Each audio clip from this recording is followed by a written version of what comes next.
Sawasdee krab, good morning. Thank you for joining us on Newsline. We're broadcasting live on NBT Radio Thailand FM 88 and NBT World.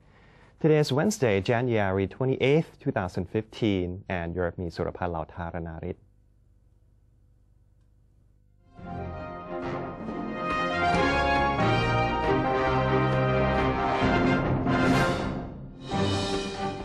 Let's start off with our Thailand Moves Forward segment.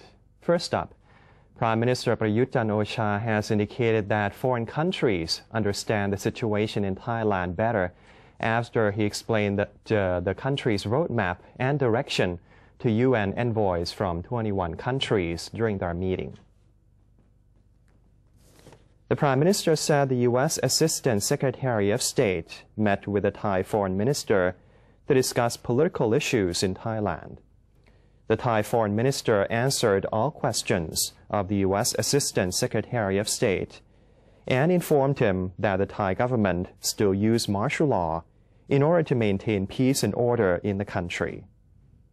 General Prayut expressed no concern about the U.S. senior envoy's meeting with former Prime Minister Yingluck Shinawatra and asserted that the government wanted the U.S. to understand that Ms. Yingluck was impeached due to the rights-pledging scheme.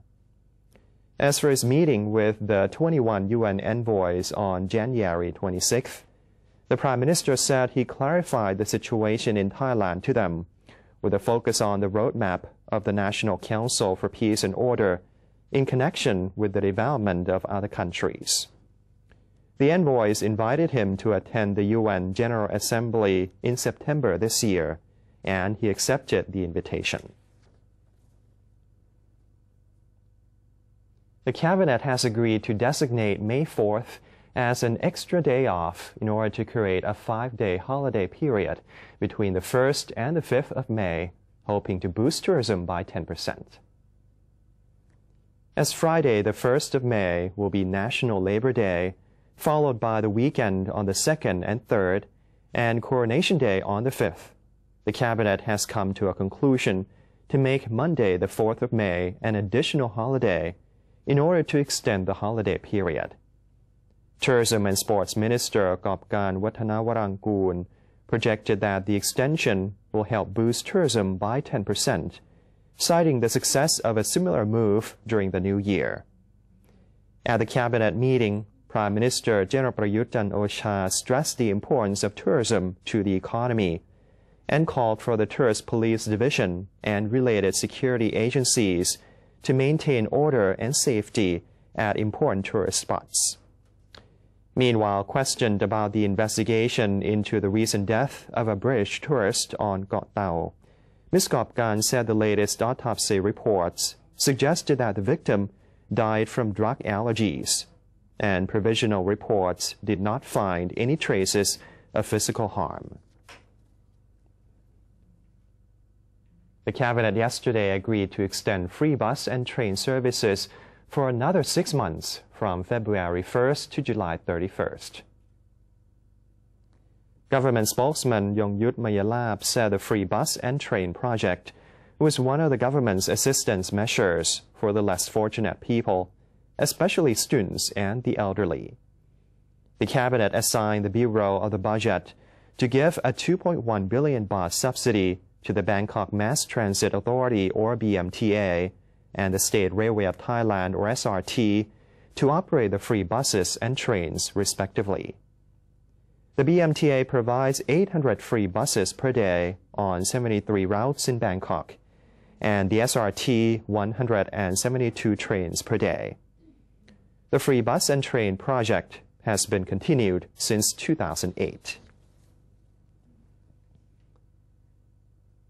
An anti-corruption movement has urged the National Reform Council, or NRC, to terminate local administration in a bid to prevent frauds and acts of corruption. Chairman of the NRC Committee for Local Administrative Reform, Pongpayom Wasaputi, along with Chairman of the NRC Committee for the Prevention and Suppression of Corruption, Pramon Suthiwong, received a letter from General Samreung Phinklang, Chairman of the National Associated Anti-Corruption Network, asking the reform body to abolish the local administrative organizations. General Samreung claimed that the removal would reorganize the state budget disbursement system, which will in turn prevent corruption from taking place during the disbursement process. Apart from having found some defects in local administration, the head of the anti-corruption network said many offices operating under the provincial administration organizations fail to follow codes of conduct when spending state budgets, which can indicate that there could be acts of corruption going on along the process.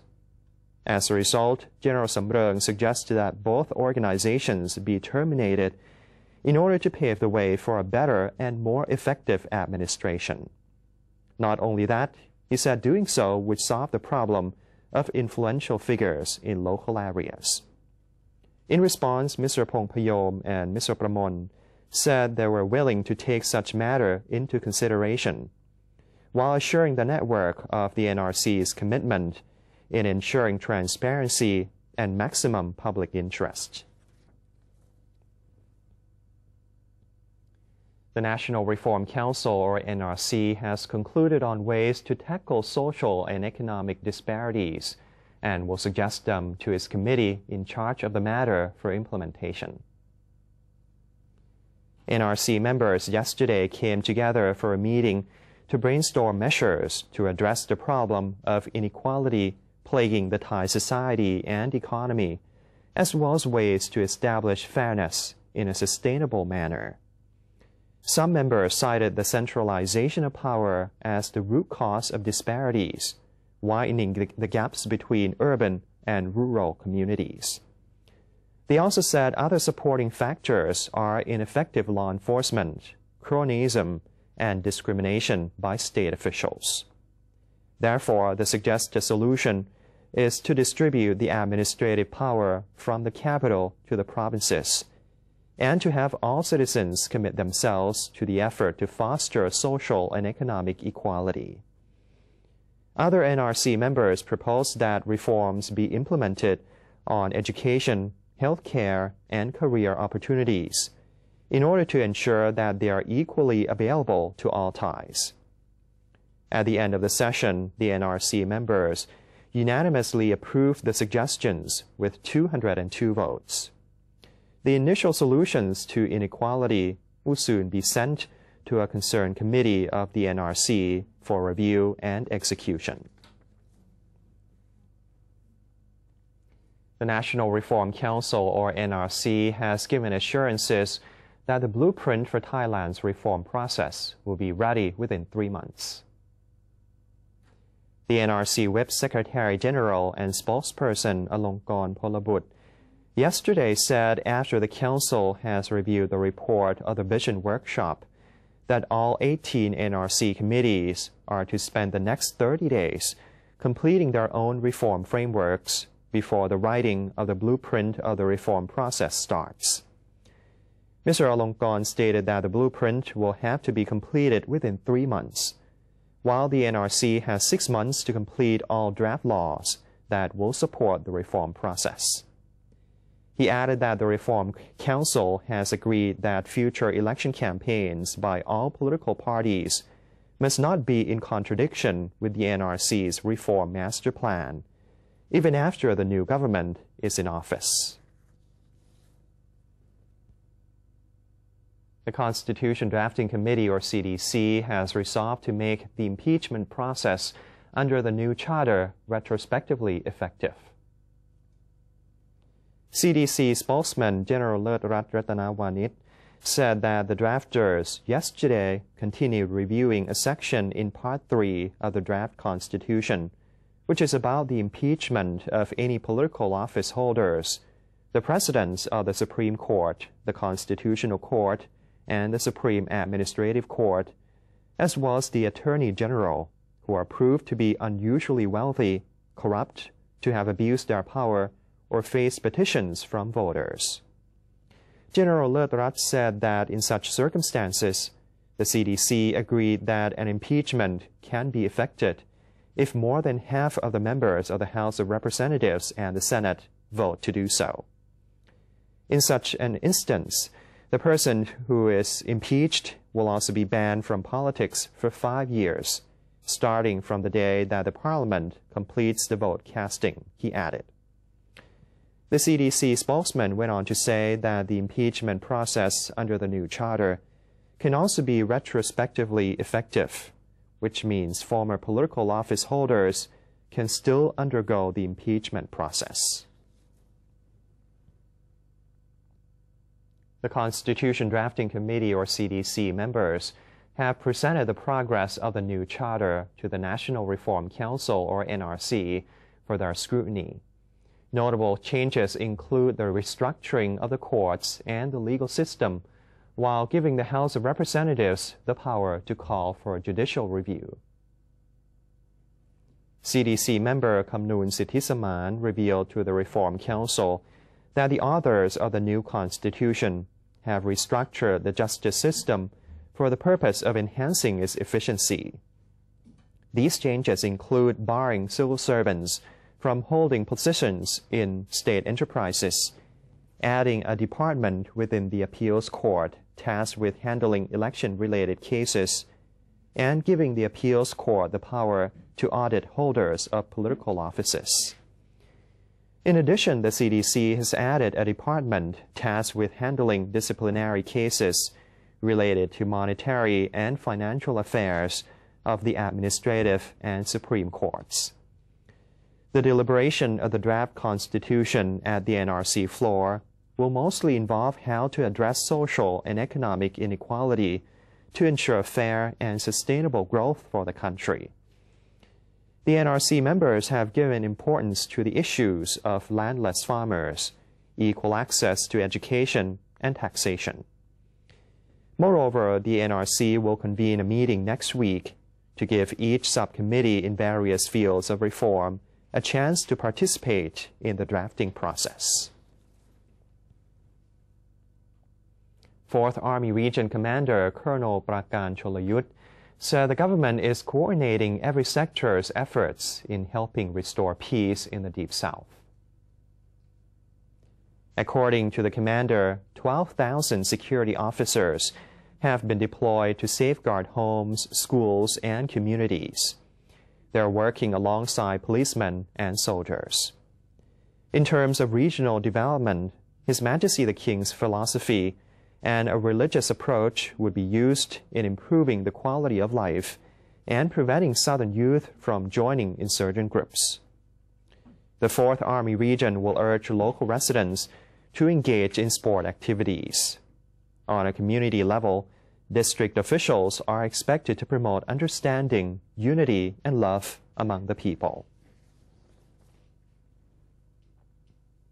South Korean investors have shown interest in investing more in the Thai alternative energy sector, especially through waste, wind, and biomass power plants. Acting Secretary General of the Board of Investment of Thailand, or BOI, Hiranya Sujinai, said the Korean investors' plan to invest in alternative energy in Thailand was in line with the BOI's policy to promote investment in waste power plants, which were entitled to the highest privileges.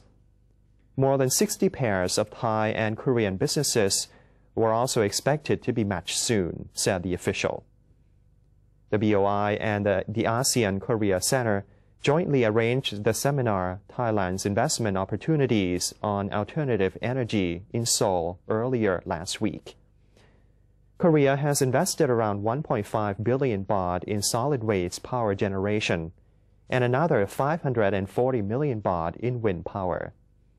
Last year, there were 63 projects with a combined value of 18.3 billion baht by Korean investors in Thailand. A seminar on restaurant, food stall, and fresh market development and the negative effects of using styrofoam packs and plastic bags has been held in Prajop Khiri Khan for food vendors in 8 provinces in the western and central regions. The meeting served as a venue for food business operators to exchange ideas and experiences while enhancing their potential in developing hygienic food. Later in the day, the Department of Health and a representative of the province's private sector signed an MOU on the reduction of plastic and styrofoam uses. The vendors agreed to do their best to follow the policy. Styrofoam and plastic containers have been found to predispose consumers to prostate cancer, liver cancer, breast cancer, and Alzheimer's disease, to say the least. As the price of biofoam containers has dropped sharply to roughly 2 baht apiece, the private sector said the campaign will likely be more successful than it has been in the past. The Department of Health also handed out green food vendor stickers to participating vendors, allowing consumers to easily spot them. The Thai Meteorological Department has predicted a 1 to 3 degree rise in temperature until tomorrow.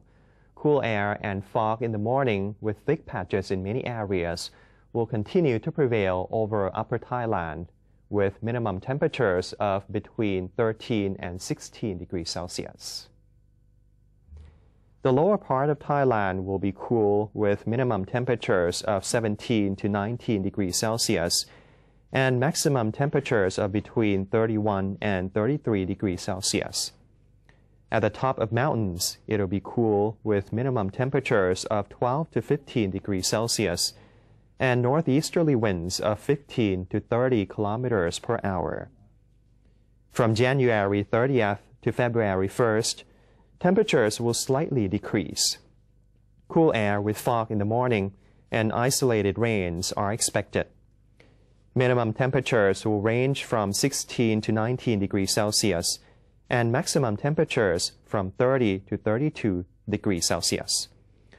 Mountaintops will experience minimum temperatures of 10 to 14 degrees Celsius and northeasterly winds of 15 to 30 kilometers per hour.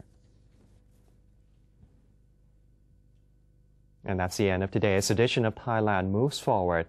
We'll take a quick break now, but before that, let's take a look at the exchange rates and commodity prices.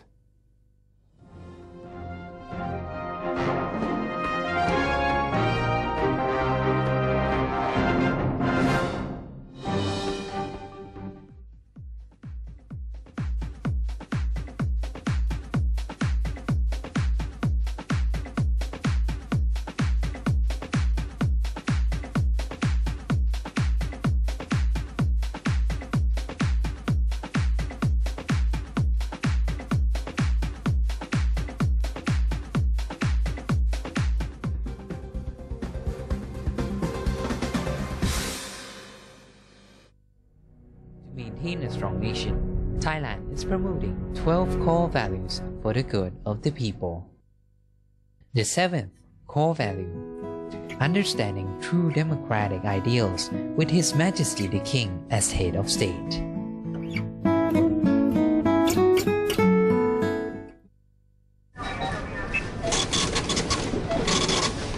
How could you do that to me? Stop it! Huh? Don't you get it? I don't need you anymore. Enough! We're through. There's someone else in my life. Say no to the past. Bring your own bag. Say no to plastic. NBT World, a 24-hour English language television service operated by the National News Bureau of Thailand, or NNT, is designed to bring the most reliable information about Thailand to the international community. NBT World is available on various platforms, including via C-band set-top boxes, GMMZ Channel 202, PSI Channel 272, and a live stream on thainews.prd.go.th/newsing. You can also follow us on facebook.com/NNT News or download the PRD News EN application on your smartphones. NBT World, a vision of Thailand.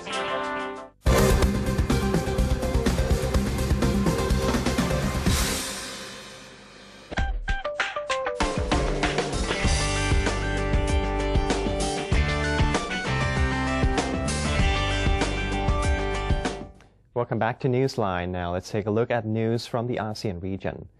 Indonesia scaled down search and recovery efforts yesterday for the bodies and wreckage of an AirAsia passenger jet, flight QZ8501, that crashed and killed all of its 162 passengers last month, as the military pulled out from the operation. 70 bodies have been recovered so far and sent to a hospital in Surabaya for identification.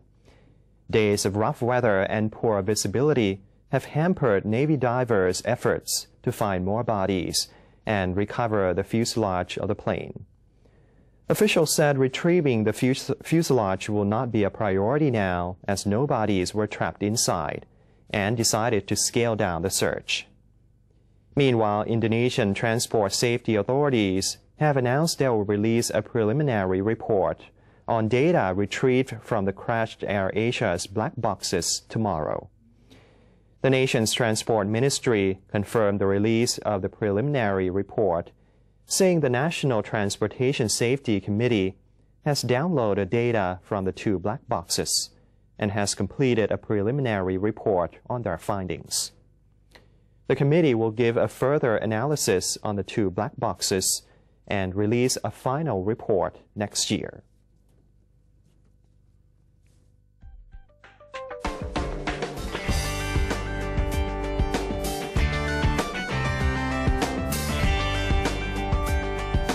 And over to the U.S., a massive blizzard made parts of the U.S. Northeast grind to a halt. But in Millbrook, New York, red pandas at the Trevor Zoo got out and enjoyed a run in the snow yesterday. According to the Smithsonian National Zoo, the endangered red pandas are native to cool temperate bamboo forest in China and the foothills of the Himalayas, so the animals rarely get snow in their native habitats. The snowfall at the zoo is part of a blizzard that swept across the northeastern United States yesterday, closing schools, canceling thousands of flights, and leaving residents in the hardest hit parts of Massachusetts and Connecticut digging out as much as 60 centimeters of snow, though New York City was spared the storm's brunt. The Trevor Zoo at the prestigious Millbrook School is the only school in the United States that houses a zoo. More than 180 exotic and indigenous animals of 80 different species live there. And that's a wrap for today's edition of Newsline. If you have any comments or suggestions, please feel free to email us at newsline.nbt@gmail.com.